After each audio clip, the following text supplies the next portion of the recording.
चलाओ तलवार, यही शब्द थे रोहित शर्मा के बेंगलुरु टेस्ट की पहली पारी में 46 रन पर ढेर होने के बाद। और पुणे में तो अब कुछ कहने के लिए बाकी नहीं है, क्योंकि लगातार मानो वो पहले से ही जानते थे कि उनकी टीम को काफी क्रिटिसिज्म झेलनी पड़ेगी। 12 साल से जिस किले को कोई नहीं भेद पाया, न्यूजीलैंड ने उसे ढहा दिया।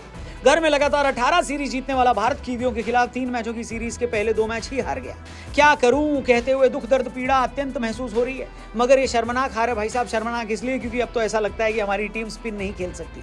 बैटर चाहे कोई भी हो, कितने ही एक्सपीरियंस्ड क्यों ना हो, लेकिन सैंटनर और ग्लेन फिलिप्स को भी ऐसे खेल रहे हैं जैसे सामने कुंबले, वॉर्न, मुरलीधरन, शक्लेन मुश्ताक का 4-in-1 कॉम्बिनेशन हो। बताइए, सोशल मीडिया पर फैंस अपने टूटे दिल का हाल बता रहे हैं और कह रहे हैं कि सचिन, राहुल, सहवाग, गांगुली और लक्ष्मण के काल में कभी भी हमें हमारे घर में किसी विदेशी स्पिनर ने इतना नहीं रुलाया। बात तो सही है। बेंगलुरु के बाद पुणे में पिटने वाली टीम इंडिया पर अब फैंस टूट पड़े और सबसे ज्यादा पब्लिक पीछे पड़ी है रोहित शर्मा के, क्योंकि रोहित की पुणे टेस्ट की दोनों पारियों के स्कोर को जोड़ दिया जाए तो भी वो डबल डिजिट में नहीं पहुंच पाए। ये सब क्या देखना पड़ रहा है। और इसी को भारतीय टीम के फैंस टीम इंडिया की हार की मुख्य वजह बता रहे हैं। कुछ फैंस तो ये भी कह रहे हैं कि रोहित भाई सब कुछ तो उड़ गया है, बस आपका इंटेंट रह गया है। रोहित शर्मा बतौर बल्लेबाज की बात आगे करेंगे, मगर उससे पहले बतौर टेस्ट कप्तान रोहित के हाथों ये रिकॉर्ड का गला घुटते हुए हमने आज देखा, जिसके बारे में इस सीरीज के शुरू होने से पहले किसी ने सोचा नहीं था।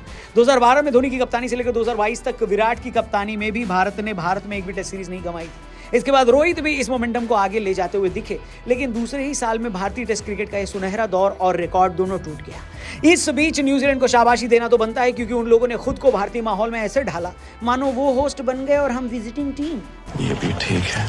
अरे कहाँ ठीक है भैया, मुझे तो गड़बड़ी बहुत ज्यादा नजर आ रही है टीम इंडिया के नए सपोर्ट स्टाफ में, जो कि टीम इंडिया की कम और कोलकाता नाइट राइडर्स की सपोर्ट स्टाफ ज्यादा लग रही है। और शायद इसीलिए ना हमारा वनडे में कोई काम बन रहा है और ना ही टेस्ट में।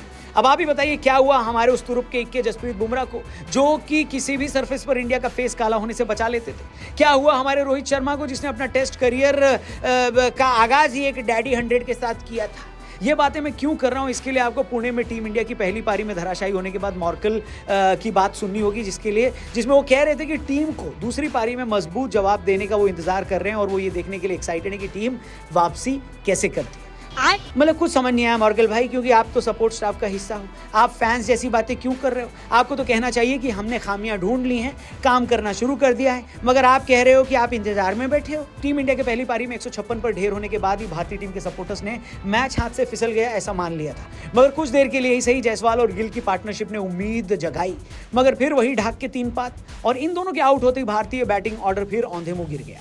एक बार फिर सैंटनर के सामने कोहली अनकंफर्टेबल दिखे और अपनी जर्सी नंबर जितना स्कोर दोनों पारियों में मिलाकर बनाया, यानी 18। तौबा तौबा तौबा, थारा मूड खराब कर दिया। आप यकीन नहीं करोगे, जिस टीम को श्रीलंका ने पिछले महीनों गर्दन से पकड़कर कूटा था, उसी न्यूजीलैंड की टीम ने भारत में घुसकर हमारा वो हाल किया है कि अब वर्ल्ड टेस्ट चैंपियनशिप के फाइनल में पहुंचने की उम्मीद भी दम तोड़ने के कगार पर है। और इसीलिए लोग रोहित शर्मा से कह रहे हैं कि भाई हो सके तो T20 में वापस आ जाओ, लेकिन टेस्ट छोड़ दो। क्या आप भी उन्हीं में से हैं जो ये मानते हो कि रोहित ने गलत फॉर्मेट से संन्यास ले लिया है, या आपको लगता है कि रोहित शर्मा का बस टाइम खराब चल रहा है? जो भी आप सोचते हो कमेंट करके बताओ। चैनल भी सब्सक्राइब करके जाओ। इस टेस्ट सीरीज के बारे में, इस हार के बारे में आगे डिटेल में जरूर बतियाएंगे, लेकिन फिलहाल क्रिको पर इस वीडियो को देखने के लिए थैंक यू। क्रिको पर कल फिर से मिलेंगे, तब तक अपना ख्याल रखिए। गुड बाय, टेक केयर, जय हिंद।